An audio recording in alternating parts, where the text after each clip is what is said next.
Conisty, how are ye? Welcome to the Candlelit Tales podcast.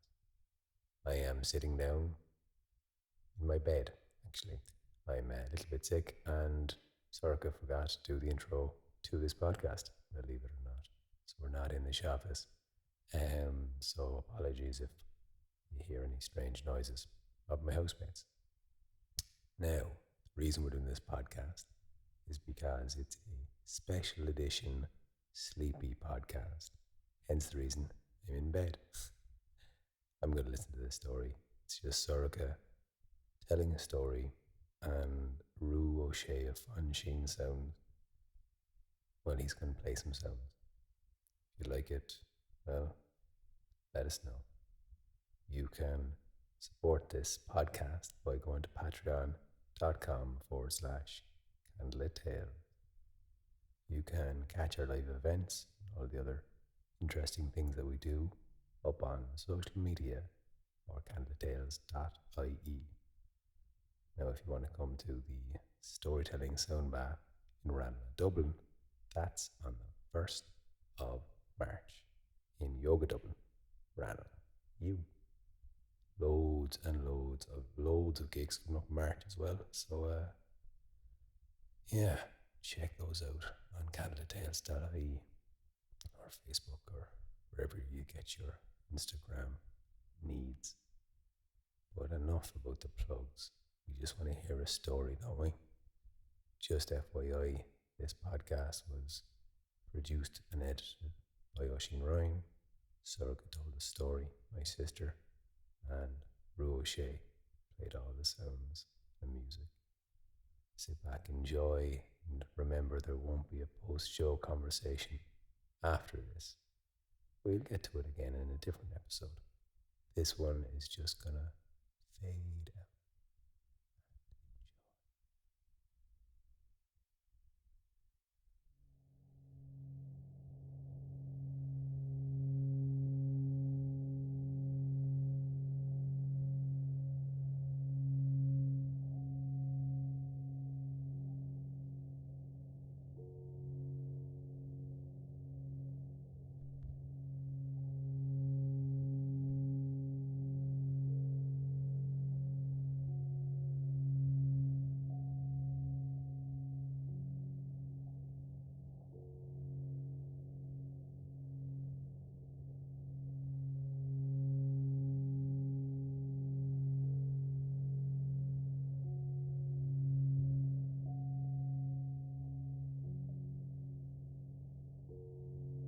You know Deichtre. She's the sister of the king. Your king. And she is his chariot driver.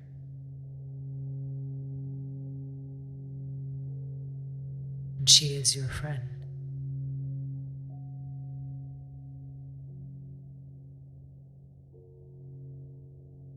You are one of the people of her tribe.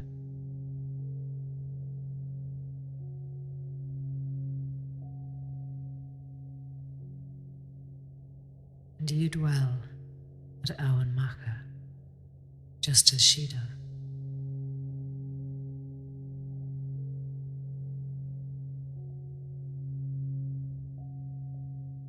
No matter your rank or your wealth, your dress is simple. A long linen lena, a woolen cloak for warmth. Because all your wealth is worn in the jewellery at your wrists and at your throat and in your ears. Copper and silver and a little red gold.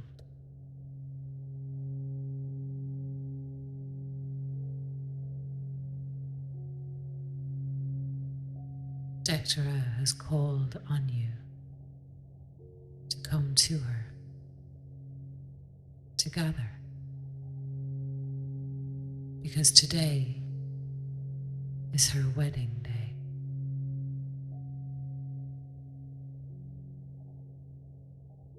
You think that you are there to help her get ready, to tie back her hair, to make sure the colour in her cheeks and the sparkle in her eyes is what it should be for a bride. But when you get to her grianon, her sunny chamber, she turns to you with a steady gaze, and she says, "Today is not my wedding day. I am going to my grandmother's country, to the land of the Tuatha Danann, to the Otherworld. Do you want to come?"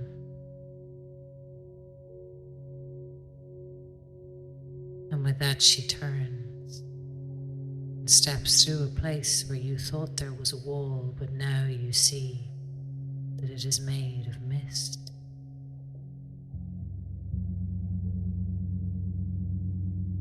And you follow.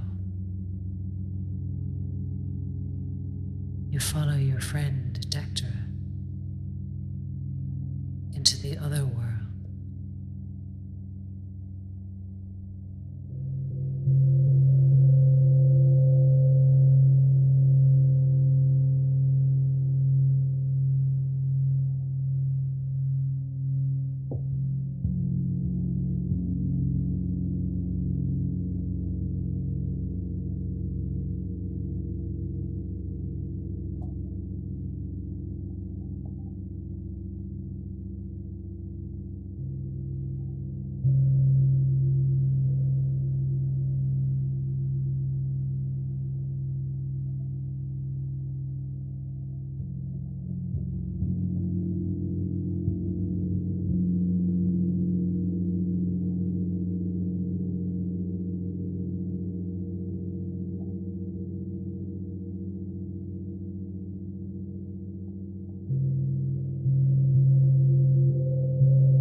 you pass into the other world, you find a place that is like and unlike your home. It is green as home and as lovely as home, but the colors here seem somehow brighter. The air is sweeter, full of melody. There was always a fragrance on that air, a fragrance of blossoms.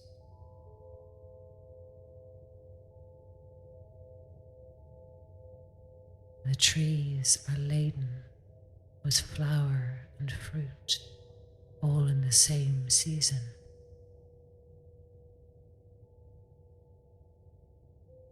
That perfumed air is never too cold, never too hot.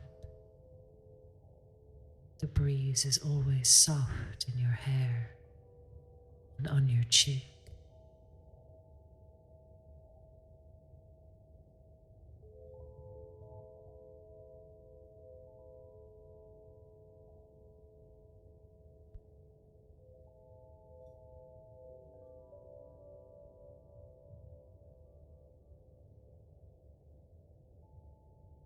And Deichtre leads you to a house.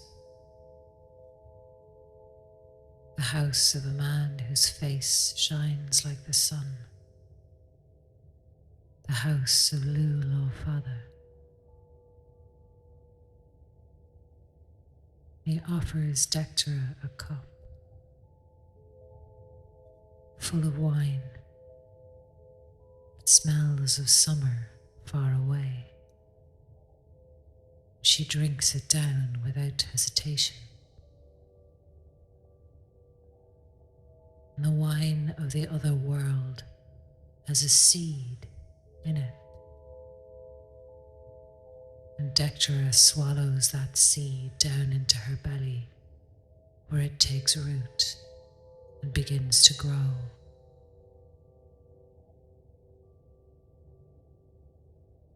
And you too are offered a cup of wine, with the bubbles winking on the brim. And you know there is a seed of the other world in that wine. Will you drink it?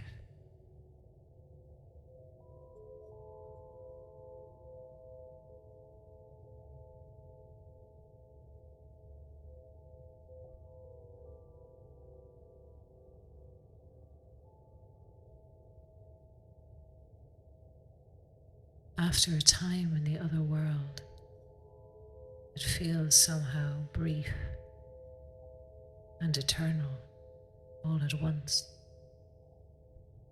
Deichtre declares that she is ready to go home. And you find you yourself are missing your loved ones. And so you follow her. But the way back is not so easy as the way here. Deichtre explains to you, you must bring your loved ones to the house of Lu so that they can guide you home. And to do that, you must take a form that can travel between worlds. And so saying, she shows you, and you follow her as she changes her shape into the shape of a bird. You can feel the feathers sprouting all along your skin. Not an uncomfortable feeling, but a little strange, a little different.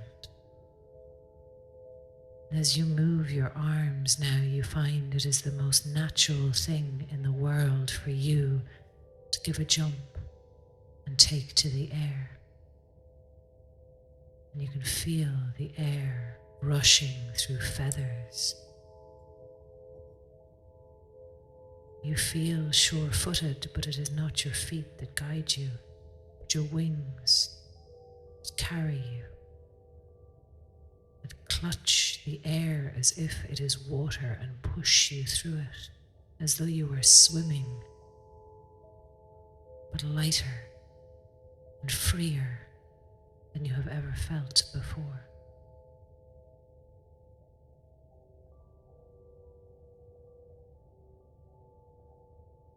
You see your loved ones and call to them, but your voice is the voice of a bird, and so when they follow you, they think they are hunting a bird. They chase you, and you lead them over valleys and hills that are familiar to you, though strange from this new angle. You lead them by these paths to the house of Lugh Love Father. And there Deichtre leads you to transform again, to come back to your own shape and your own skin.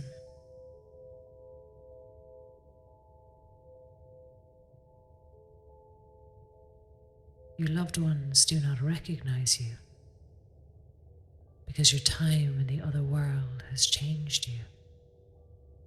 You bring them into the house of Lugh for a feast.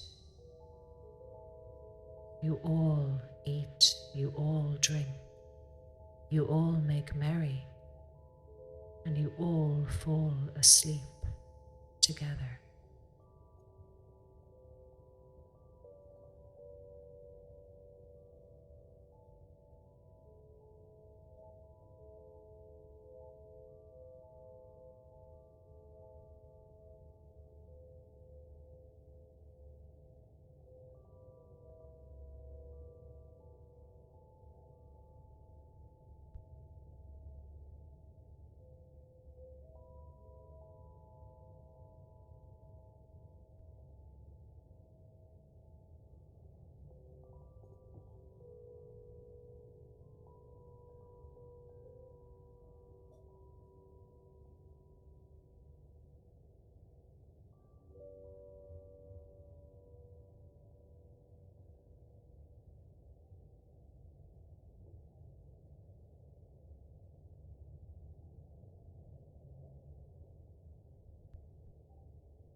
When you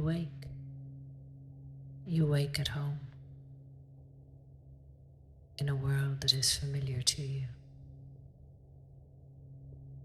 Your loved ones, they know you again. They're embarrassed at having mistook you so easily in the other world.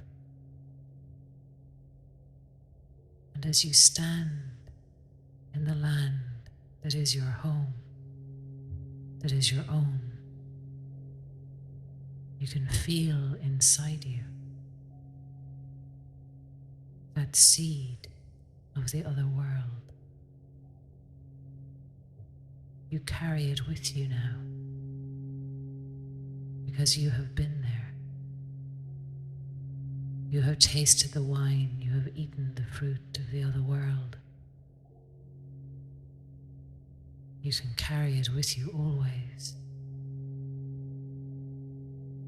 Or you can nurture it and find out what it is that will grow.